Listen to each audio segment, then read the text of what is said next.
Salut à tous la team OL, Thomas et Michaud pour Lyon Fan TV. Très heureux les gars de vous retrouver pour une nouvelle vidéo. Alors oui, j'ai trouvé un nouveau spot pour faire mes vidéos. Plutôt calme. Pas mal. Pas loin de là où je bosse, donc ça c'est cool. Alors les amis, j'ai pas de masque, mais il est dans ma poche. Je tiens à vous le dire quand même, faut quand même respecter tout ça. Je le fais, je l'enlève exceptionnellement parce que je fais ma vidéo. Oui, mais c'est quand même, il faut quand même le garder. C'est encore obligatoire tout le mois de juin. Et voilà. Sinon, je suis en train de crever, de choir, comme dirait Giuliano, sous mon masque. Donc, je préfère l'enlever pour faire ma vidéo. Et puis, vous voyez, distanciation. Ça, c'est de la justification, mais c'est important de le dire. Les amis, belle journée ensoleillée du côté de Lyon. J-1 avant le début de l'Euro. Ça, c'est cool aussi. Turquie-Italie, on sera en live dès 23 h. Fin du match pour débriefer tout ça avec la team sur Eurolive TV. Donc, n'hésitez pas. Aussi, petit moment réclame, j'ai mis en jeu un maillot de l'Olympique Lyonnais, le nouveau maillot extérieur. C'est très simple pour participer. Vous allez sur la vidéo, vous mettez un commentaire et tirage au sort le 20 juin prochain. Donc n'hésitez pas, c'est gratos. Je ferai la même chose, je pense, peut-être avec un maillot de l'équipe de France et avec le maillot domicile quand il sortira en magasin. Donc n'hésitez pas. Alors j'ai vu que vous aviez beaucoup commenté encore ma vidéo débrief de l'intervention de Jean-Michel Aulas avec de temps en temps des propos un petit peu déplacés, un petit peu violents même. Oh les gars, calmez-vous, calmez-vous, calmez-vous. Je suis un simple supporter comme vous, je décrypte. Non, c'est pas parce que je critique Juninho, Jean-Michel Aulas que je suis un anti-OL. Arrêtez de déconner avec ça. Tranquille, chacun ses opinions, dans le respect. C'est pas besoin de mettre des commentaires du genre ouais Thomas, je vais me désabonner. De plus en plus, je vois des vidéos négatives sur notre OL, sur Juninho, etc. Ça me va pas. Écoutez, soyez libre. Si vous avez plus envie d'être abonné, désabonnez-vous. Pas besoin de poster des commentaires violents ou alors insultants. Tranquille, ça reste que du football. D'ailleurs, c'est ce dont on va traiter dans cette vidéo. Je vous l'avais dit, il n'y a pas que l'Euro. C'est une chaîne consacrée quand même à l'Olympique Lyonnais, à son actualité. Et c'est un épisode de OL Daily Mercato, les amis, puisque oui, Peter Bosz est en vacances dans les Caraïbes. Juninho peut-être en vacances ou pas, j'en sais rien. Mais on est en train de travailler, je pense, très dur sur le mercato côté Olympique Lyonnais. On est en train d'essayer de trouver les meilleurs profils. En tout cas, ceux qui seraient peut-être en mesure de nous faire progresser, d'atteindre nos objectifs notamment. Et on apprend aujourd'hui que le très sérieux journaliste Di Marzio, il faut aller le suivre d'ailleurs sur Twitter, lui il est au courant de toutes les grosses infos mercato, il a des réseaux un petit peu de partout et il assure aujourd'hui que l'Olympique Lyonnais a fait une offre pour un joueur de Cagliari, Razvan Marin, international roumain de Cagliari, à hauteur de 15 millions d'euros. Pour l'instant, ce n'est pas confirmé par la presse française, mais moi je fais confiance à monsieur Di Marzio pour cette information. Alors, qui est Razvan Marin? Razvan Marin, 25 ans, il joue du côté de Cagliari, il est roumain, international roumain, 30 sélections quand même pour lui. Son contrat arrive à expiration à Cagliari. En fait, il était en prêt, prêté par l'Ajax d'Amsterdam avec obligation d'achat pour Cagliari. Alors Cagliari doit être dans une situation un petit peu compliquée au niveau financier puisqu'ils ont terminé 16e de Serie A. Ça a été une année très compliquée avec changement d'entraîneur. Donc ils sont obligés de vendre et notamment leurs joueurs les plus importants. Et dans cette équipe de Cagliari, donc Cagliari c'est la Sardaigne, pour ceux qui ne savent pas, ou alors peut-être que certains sont originaires de Sardaigne aussi, vous me direz, c'est très beau, jamais été. Mais c'est vrai que le contexte Cagliari doit être très beau. Bon, c'est un club historique de Serie A et il y a deux anciennes cibles du mercato lyonnais qui sont à Cagliari. Il y a Diego Godin, l'international uruguayen qui était du côté de l'Inter, ancienne figure de proue de l'Atlético, et puis Nahitan Nández, c'est uruguayen, que nous ciblions aussi, qui est passé par Boca Juniors et qui était une cible de l'Olympique Lyonnais. Il joue à Cagliari. Et vous avez aussi une ancienne gloire du football belge, de l'Inter, etc. C'est Nainggolan, Raja Nainggolan. Voilà, donc il y a quand même, de certains joueurs. Il y a notamment l'attaquant italien Simeone. Qu'est-ce qu'il y a encore? Joao Pedro, il me semble. Bon, quand même, il y a certaines références. Et il y a ce petit Razvan Marin au milieu. Alors c'est un milieu de terrain, les amis. Son contrat, donc comme je vous l'ai dit, il expire en 2021. En tout cas, il y a cette obligation d'achat. Il est titulaire incontestable dans cette équipe de Cagliari et c'est un artisan du maintien de cette équipe en Serie A. 92% des 11 de départ pour lui, 87% des minutes jouées. Vous voyez, 37 matchs pour lui cette saison, 3 buts, 6 passes décisives. Alors expected goals, 1 but, donc vous voyez, il est en surperformance. Et au terme de passes décisives, il aurait dû en faire 4 au lieu de 6, mais c'est plutôt cohérent avec ce qu'il crée comme occasion. Alors, c'est un joueur, comme je vous l'ai dit, milieu de terrain. Il peut jouer en tant que sentinelle. C'est comme ça qu'il avait joué avec Eusebio Di Francesco. C'est comme ça qu'on le dit. C'était l'ancien entraîneur de la Roma qui était entraîneur de Cagliari. Si je ne me trompe pas, je crois que c'est ça. Il a été viré en février. Et le nouvel entraîneur, Sempili, a décidé d'enlever Marine devant la défense parce qu'il jouait en tant que sentinelle pour lui donner un poste beaucoup plus libre de relayeur. Et c'est comme ça d'ailleurs qu'il s'est révélé sur notamment cette deuxième partie de saison. Ce rôle où il joue dans un 3-5-2, il joue aux côtés d'ailleurs de Raja Nainggolan dans ce 3-5-2, mais il a une énorme liberté. C'est-à-dire qu'il peut redescendre chercher le ballon au milieu des deux centraux, il peut se projeter vers l'avant et il est intéressant parce qu'il n'est pas très grand. Il a un petit peu la taille, je crois, il a la taille de Ryan Cherki. Et d'ailleurs, j'ai vu un petit peu des similitudes. Ne me dites pas, Thomas, tu vois des similitudes partout. J'ai vu un petit peu dans sa prise de balle, dans ses dribbles, quelque chose un peu de Ryan Cherki. Et dans ma tête, je me suis dit un truc. Je me suis dit, imaginez Peter Bosz, en voyant les qualités de Ryan Cherki, se disent, bah, c'est pas un ailier de débordement. Je le vois même pas comme un numéro 10, je le vois plutôt comme un relayeur. Pourquoi pas? Parce que la qualité de Ryan Cherki, c'est peut-être l'explosivité sur les premiers mètres, cette qualité de dribble sur les premiers mètres. C'est pas vraiment quelqu'un qui va très très vite en vitesse de pointe. Donc il correspond un petit peu à ce côté un petit peu relayeur, mais relayeur qui se projette.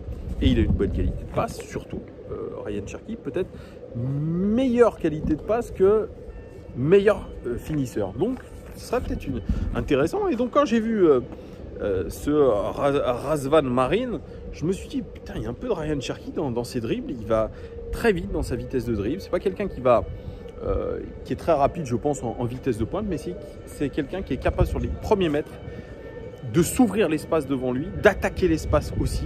Très belle qualité de passe pour ce joueur. Oui, vraiment, selon son entraîneur, vraiment, il a pris une autre dimension, en tout cas sur la deuxième partie de saison avec Cagliari. Il a progressé, c'est son entraîneur qui l'a dit. Je vous l'ai dit, il est passé aussi par l'Ajax Amsterdam. Après, donc, alors, il a explosé du côté de la Belgique, du Standard de Liège notamment, avec des statistiques assez impressionnantes. Il est parti à l'Ajax après le départ de Frenkie de Jong en 2019 et là il ne s'est pas du tout acclimaté. Pas du tout acclimaté et c'est pour ça qu'il a été transféré en Italie où on cherchait un successeur à Nicolo Barella qui est international italien qu'on devrait retrouver à l'Euro dès demain d'ailleurs contre la Turquie. Nicolo Barella qui est aujourd'hui un joueur de l'Inter et d'ailleurs il en fait un de ses modèles, Marine, puisqu'il dit que Barella et Verratti sont les deux meilleurs milieux italiens. Et donc Cagliari l'a pris pour remplacer un petit peu Nicolo Barella sur ce côté un peu playmaker, c'est-à-dire c'est pas un regista, c'est pas quelqu'un qui va organiser le jeu de derrière en sentinelle, mais c'est quelqu'un qui dans son rôle de relayeur va être assez intéressant et va pouvoir créer du jeu, récupérer quelques ballons et surtout créer du jeu. Il est très intéressant dans ce style-là. Comme je vous l'ai dit, il joue dans un 3-5-2. Alors, sa note moyenne sur WhoScored.com, elle est à 6,75, qui est plutôt pas mal. SofaScore le note à 7 sur 10 sur l'ensemble de la saison, ce qui est une très très bonne note. Alors sur ses points forts, il est très bon sur les coups de pied arrêtés. Il sait très bien tirer les coups de pied arrêtés. Bah, tiens, ça tombe bien, on cherche un bon tireur de coups de pied arrêtés. Et puis il est très bon aussi sur les tirs de loin et sur les passes clés, donc les passes qui sont avant un tir. Ça, il faut le dire aussi, c'est important. Donc c'est un joueur qui, au regard de ses caractéristiques, au regard de ce qu'il a été capable de faire, peut-être pas sur la durée, mais il a connu quand même la Serie A, qui est un championnat majeur, qui est un championnat difficile. Eh bien, il a côtoyé aussi des très bons joueurs, des joueurs d'expérience. Écoutez, ce profil-là est extrêmement intéressant. Alors on dit, ouais, c'est pour remplacer Thiago Mendes qui ne sera pas retenu. Oui, ben, Thiago Mendes, heureusement qu'il ne sera pas retenu en cas de bonne offre. Mais je ne le vois pas dans ce rôle-là. On verra comment va nous faire évoluer encore Peter Bosz. Peut-être qu'il y a une idée déjà derrière la tête de Peter Bosz pour la saison prochaine, pour ce style de jeu. Mais en tout cas, si on s'oriente vers un profil comme lui, c'est pas pour jouer en sentinelle. C'est pour jouer dans un rôle de relayeur. Je le dis bien. Et ce profil, il est vraiment intéressant. Il est vraiment intéressant. Allez voir d'ailleurs des vidéos de Marine sur les réseaux sociaux. Peut-être que certains qui ont vu la Serie A pourront plus en parler que moi, mais en tout cas, moi, je trouve que le profil est extrêmement intéressant. Alors, il y a de la concurrence, évidemment. Il y a le Milan AC, notamment, qui est sur Marine. Et on sait que quand on a un cadre du championnat italien comme l'AC Milan, qui est un club historique, qui est un club que j'adore. La ville, j'adore aussi. C'est une ville formidable. Donc, voilà, il y a tout ça qui rentre en jeu. Il y a tout ça qui rentre en jeu pour le recrutement de Marine. Est-ce que vraiment il va signer à l'Olympique Lyonnais? Pas sûr. 15 millions d'euros, ça suffira probablement pas. Ça suffira probablement pas. Il faut le dire tel que c'est. Ça ne suffira pas. Il faudra mettre beaucoup plus d'argent et surtout, je pense, si le Milan AC fait une surenchère, peut-être que d'ailleurs l'OL le sent et se dit bon, 15 millions, c'est peut-être une offre de base. D'ailleurs, c'est la cote transfert market. Je pense que les négociations commenceront des 20 millions d'euros à peu près. Et le Milan AC, s'ils le veulent vraiment, le Milan AC fait la Ligue des Champions la saison prochaine. Eh bien, ils vont le mettre beaucoup plus que 15 millions d'euros. Donc c'est déjà une première offre. On verra si elle est acceptée ou en tout cas s'il y a négociation, si le joueur aussi est intéressé par le projet de l'Olympique Lyonnais, Ligue des Champions d'un côté, Europa League de l'autre. Alors quand je vois beaucoup de trucs sur les réseaux sociaux, notamment sur Twitter, c'est toujours la foire d'empoigne pour les tweetos qui sont en train de proposer d'ailleurs des joueurs pour le mercato à Jean-Michel Aulas, à Juninho, des choix. Alors bien sûr, c'est des joueurs qui sont prometteurs, c'est beaucoup de joueurs néerlandais, sud-américains qui ont un petit peu de valeur, qui ont un petit peu aussi une marge de progression comme ce Marine. Mais soyons réalistes, nous jouons que l'Europa League. Alors bien sûr, vous allez me dire, ouais, mais Thomas, ils vont dans un club qui joue la Ligue des Champions, ils ne seront pas titulaires, etc. Machin. Ok, mais aujourd'hui, un club qui joue la Ligue des Champions, il a déjà plus de pouvoir financier. C'est-à-dire, rien que déjà pour au niveau du salaire, c'est plus intéressant. Aujourd'hui, quand vous proposez un jeune joueur comme lui, qui a encore une certaine marge de progression à 25 ans, qui est intéressant dans son style de jeu. D'ailleurs, il s'est fait remarquer finalement sur cette fin de saison quand il a fait un match exceptionnel du côté de la Roma, quand son équipe a gagné 3-2. Un but très bon sur les tirs de loin. Il a mis un très très beau but. Il a fait surtout une passe décisive, une très belle passe décisive aussi dans ce match. Et c'est lui qui a eu la meilleure note. Donc là, vraiment, les journalistes italiens, les scouts se sont dit, ouais, quand même, il a pris ses responsabilités sur ce match-là face à la Roma. C'est jamais facile. D'ailleurs, petite parenthèse, Fonseca qu'on ciblait, l'ancien entraîneur de la Roma, eh bien, il devrait signer du côté de Tottenham. C'est pas tant une tanche que ça, puisque Tottenham, on le sait, c'est un nouveau club, même si cette saison ça a été un petit peu compliqué. C'est quand même un gros club du championnat anglais, avec des belles structures. Donc il part du côté de Tottenham, c'était pas forcément le coach aussi tanche qu'on imaginait. Voilà. Moi je pensais que c'était un très bon choix en tout cas. On en a d'ailleurs plus parlé après. On l'avait ciblé il y a un mois et demi, et puis bon, la piste s'était complètement disloquée. Voilà. Je ne sais pas ce qui s'est passé, mais en tout cas, Fonseca va probablement signer du côté de Tottenham, et c'est pas une mince affaire quand même. Voilà, donc, effectivement,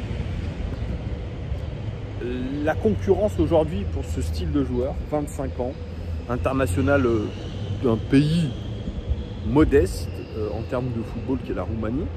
Et voilà, son idole c'est Hagi, ancien magicien de cette équipe roumaine dans les années 90. Bien, voilà, c'est très compliqué aujourd'hui, bien sûr, c'est des joueurs qui ont du potentiel. C'est des joueurs qui ont évolué pour certains dans des bons championnats comme la Serie A. Regardez, rien que ça, on était sur Godin la saison dernière, il a signé à Cagliari qui finit aujourd'hui 16e de Serie A. On était sur Nathan Nandez qui venait de Boca Juniors, ça s'est pas fait. Il est parti aussi du côté de Cagliari en Serie A. Bah oui, il y a le contexte, il y a la vie, il y a la Sardaigne, c'est extrêmement beau. Il y a la Serie A qui est un championnat majeur, qu'on le veuille ou non. Vous voyez, même Memphis Depay, apparemment, selon les toutes dernières informations, il ne devrait pas signer au Barça, mais à la Juventus. Alors, le Barça a des difficultés financières, mais bon, voilà. La Juventus reste aujourd'hui un des clubs majeurs en Europe et dans un championnat majeur. La Serie A, on est, je pense, quand même à un niveau supérieur à la Ligue 1. On se le dise. Puis l'Italie, ça reste l'Italie, c'est un pays formidable, magnifique. Donc, il y a tout ça qui rentre en ligne de compte. Donc, on verra ce que ça va donner cette piste vers Marine, ce joueur de Cagliari. Dites-moi d'ailleurs en commentaire ce que vous pensez de ce joueur. Est-ce qu'il serait intéressant de le faire venir, non pas pour un remplacement de Thiago Mendes, mais plutôt pour un remplacement d'Oussem Aouar. Voilà. Je pense que techniquement, Oussem Aouar est au-dessus, mais la globalité du joueur, sa combativité, sa puissance, le fait qu'il soit peut-être un peu plus constant que Oussem Aouar peut donner quelque chose d'assez intéressant. Donc vous me direz en commentaire. Et puis, deuxième info mercato, et le président Aulas en a parlé, c'est Jason Denayer. Jason Denayer, la prolongation était ficelée avec l'Olympique Lyonnais. Mais le fait que l'OL n'aille pas en Ligue des Champions, eh bien, ça a rebattu les cartes. D'ailleurs, le président Aulas ne s'en est pas caché. Voilà, il l'a dit, c'est vrai que c'était bien avancé, et puis patatras. Ça s'est un petit peu refroidi, même beaucoup refroidi, parce que le joueur veut jouer la Ligue des Champions. Ça, c'est un petit peu dommage, mais on risque, surtout s'il fait un très bon Euro. Alors, on a vu que les matchs de préparation, il était un peu à la ramasse. Même sur la fin de saison, il était beaucoup à la ramasse parce que je pense qu'il jouait pas complètement remis d'une blessure. Mais aujourd'hui, on risque très clairement de perdre Jason Denayer. On avait parlé de Naples, rappelez-vous, au mercato dernier. Donc, il va falloir trouver un remplaçant. Est-ce que ça sera Damien Da Silva? Peut-être pas, mais peut-être aussi. Donc il va falloir se mettre aussi à la recherche d'un défenseur central. On verra en tout cas. Mais je pense que si j'étais l'Olympique Lyonnais, je ne me mettrais pas à la merci quand même d'un de nos joueurs peut-être majeurs. Mais j'irai pas trop loin non plus dans la proposition. Parce que l'OL va peut-être exagérer son offre. Peut-être mettre plus de salaire, etc. Exagérer les choses. Alors que bon, si déjà le joueur n'est pas sûr de rester, a envie de jouer la Ligue des Champions, je pense que déjà on a une tendance de la volonté du joueur de rester ou non à l'Olympique Lyonnais. Mais on verra. En tout cas, si on devait perdre Jason Denayer, je dirais c'est dommage parce que très clairement 70-75% de sa saison était très bonne. Taulier, joueur qui est capable de relancer correctement, quelqu'un de très fiable. Mais sur cette fin de saison, je l'ai senti vraiment, comme je vous l'ai dit, à la ramasse. Alors, bien sûr blessé, mais je sais pas, peut-être qu'il y avait pas mal de choses qui se télescopaient. On verra son niveau de jeu à l'Euro. On verra comment il se situe physiquement. Mais écoutez, c'est un joueur qui a apporté beaucoup de garanties, qui nous a apporté beaucoup de joie aussi, beaucoup de solidité défensive depuis qu'il est arrivé en 2018. Mais je crois que ce sont des joueurs qui, à un moment donné de leur carrière, se disent qu'il faut aller voir ailleurs pour aller voir un petit peu plus haut. Je pense que c'était un tremplin. Il l'a d'ailleurs dit en conférence de presse, l'Olympique Lyonnais lui a permis de se relancer. Et il avait parlé de cette prolongation, je crois, en conférence de presse il y a peut-être un mois et demi, 2 mois, où il avait dit que finalement c'était un juste retour des choses de prolonger à l'OL pour les remercier au final de lui avoir donné de la stabilité. je pense qu'il ne s'imaginait pas qu'on n'allait pas jouer la Champions League. Et la Champions League aujourd'hui, ça reste tout de même la référence. Je suis désolé, quand vous allez sur le marché des transferts et que vous proposez à un joueur l'Europa League ou la Champions League, mais il prend la Champions League. C'est le summum de la compétition européenne de très haut niveau. Et au-dessus de ça, vous avez les matchs internationaux. Ça aussi, c'est quelque chose. Bon, eh bien écoutez, je crois que j'ai fait le tour un petit peu de toute l'actualité mercato de l'Olympique Lyonnais. N'hésitez pas à commenter, me dire ce que vous pensez de ce joueur roumain et puis surtout d'une possibilité de non-prolongation de Jason Denayer. Les amis, je vous souhaite une très bonne fin de journée. Un très bon début d'Euro, puisque l'Euro débute demain et ça c'est très très chouette. On va vivre un mois de football assez intense en espérant que l'équipe de France aille le plus loin possible. On aura l'occasion de le commenter, tout ça, évidemment. Merci de votre fidélité. Abonnez-vous à la chaîne pour ceux qui ne sont pas abonnés. Mettez des likes, posez des likes. C'est très, très cool pour nous. Merci à vous et puis à très bientôt, les amis. Gros bisous. Ciao.